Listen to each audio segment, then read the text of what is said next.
You might think I'm trolling you right now, and you're probably just about to click off, but no, I'm not trolling you. There is actually a way for you to become a Malay if you're not already a Malay and you have decided to join in this fascinating cultural world. Now, you might be all like, don't you have to be born a Malay in order to be a Malay? Whoa, whoa, whoa, whoa. How dare you? That's 3R. As it turns out, it's a lot more interesting than that. With that, I present to you how to become a Malay. Being Malay is not just about who you were born as, nor is it just about the race that's written on your birth certificate in Malaysia. As it turns out, being Malay is actually a constitutionally defined thing. For those of you who don't know what a constitution is, it's a foundational legal document that basically defines all the rules of your country. There are 183 articles in the Constitution of Malaysia that define its entire legal framework, government, and the laws of the nation. So much to go into here that scholars have debated for dozens of years. But to teach you how to become a Malay, I need to show you Article 160. In Article 160, subclause 2, it states, in this constitution, unless the context otherwise requires, the following expressions have the meanings hereby respectively assigned to them, that is to say, Malay means a person who professes the religion of Islam, habitually speaks the Malay language, conforms to Malay custom, and A. was before Merdeka Day born in the Federation or in Singapore, or born of parents, one of whom was born in the Federation or in Singapore, or is on that day domiciled in the Federation or in Singapore, or is the issue of such a person. Just look at what happened with Tun Dr Mahathir and with a lot of people out there as they tried to question the man, asking if he was actually Malay, pointing that in fact he was Indian Muslim and that there is no way that he could possibly be Malay. As it turns out, in this case, Mahathir is right and you're wrong. Alright, let's unpack this here. First of all, being Malay is not just an ethnicity, it is literally a combination of your ethnicity, your residency, your cultural ties to Malaysia, and the religion Islam. But actually, the ethnicity part is doubtful, more on this later, but definitely, if you want to be a Malay, you must convert to Islam. Is there any way for a person to be Malay without being Muslim? And the answer is no, according to the constitution anyway. It's literally written right there. Malay means a person who professes the religion of Islam. If you want to be a Malay, then you do have to convert to Islam. You also have to habitually speak the Malay language, kena cakap macam ni lah, every single day. Or at least regularly enough that it meets the standard, conforms to Malay custom, which does mean wearing your baju Melayu and a whole bunch of other things like adat, so on and so forth. And you are either born in Malaysia or Singapore before 1957, which was our Independence Day, be the child of somebody who was born in Malaysia or in Singapore, or live in Malaysia or Singapore. Now, the first thing you might be saying is, what is this? Isn't there any genetic basis for being Malay? And to that I'd say, in most cases, but not always. In fact, the only part where the Constitution mentions anything even related to genetics is in the "is the issue of such a person" part, which basically means that you need to be biologically descended from such a person. Which also means, by the way, that you can't just become Malay just because you're married to a person who is of Malay descent. However, you can still become Malay if you fulfill the other conditions. So no, there is no actual need for a genetic basis for you to become Malay, at least according to our constitution.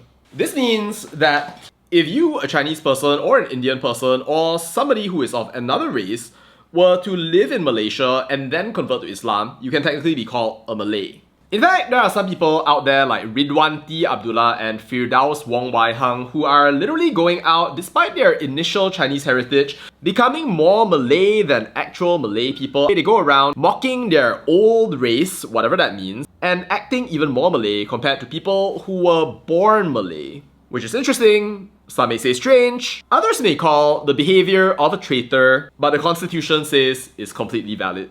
The point is this. It doesn't matter where you come from or what your origin is, as long as you're living in Malaysia and Singapore, you can become a Malay just by converting to Islam and then going all the way to your local state Jabatan Agama Islam, registering your conversion, and then going on to the National Registration Department, and then applying to be converted to a Malay. Now you might be thinking, ha ha ha, are you crazy? Well, I am very much not crazy. Some people want to benefit from the affirmative action and the policies that are used to benefit the Malays or the Bumiputras in Malaysia. I don't personally want to, but there are people who want to get cheap housing, access to scholarships, and a whole bunch of other things out there to exploit affirmative action and the policies that we have in this country in order to assist the indigenous, what we call Bumiputra population. Now, I'm not going to go too much into that, but the point is this. If you want to be Malay, then you can. Some people would even call it integration right there, and all you have to do is change your religion in order to do that. And for that reason, you may have realized this by now, this is why many people don't want to become Malay. The fact is that if you're a person who doesn't want to change your beliefs because you have a different faith compared to what the Malays believe in, then you're not likely going to want to actually become a Malay in the first place. That's one reason that some people say that other races don't integrate into Malaysia because they refuse to adapt the culture and customs of the Malay population. I find it very unfortunate because they use this to call people of Indian and Chinese descent pendatang, to use racist language on them, and to say that they are not interested in harmonizing with Malaysia at large. I think this is extremely harmful language, not just to the Chinese and to the Indians who were born in Malaysia, but ultimately also to the rest of Malaysia at large. There's a lot more nuance to it that we have to think about, but that unfortunately most Malaysians don't really think about. I mean, sure, Mahathir himself wrote a lot about the Malay dilemma and about how the races just never intermix. And it's not because you don't like your brothers and sisters who are Malay. Honestly, I think that Malay people are chill, cool, and I speak Malay pretty fluently actually. But it can literally be because of your personal faith commitments. I mean, there's nothing stopping you from liking or enjoying Malay culture and eating nasi lemak every single day right there. But the question of faith is a pretty big thing, and it does affect the entire rest of your future. But I think a lot of people would feel it easier to integrate if the condition wasn't to convert and to throw away your faith. For that matter, if people were doing that on a large scale because they want Bumiputra privileges like scholarship, shares, and cheap housing, whatever have you right there, I think that would be bad for the Malay community as well, because you just have a ton of people trying to become Malay just because they want to make use of the privileges of affirmative action that are meant to redress historical inequalities. I think it will be a disservice for the Malay community because you just have a ton of people come in who are not even loyal or interested in Malay culture but just want to live off its benefits. Anyway, I think that there's lots of room for race relations to grow in Malaysia, but it's going to have to come from the recognition that you cannot try to achieve that harmony by forcing people to convert on a massive scale, but it has to come more from respecting one another in this nation and in this land, regardless of what it is that we believe, what it is that we pray to, and the kind of foods that we eat.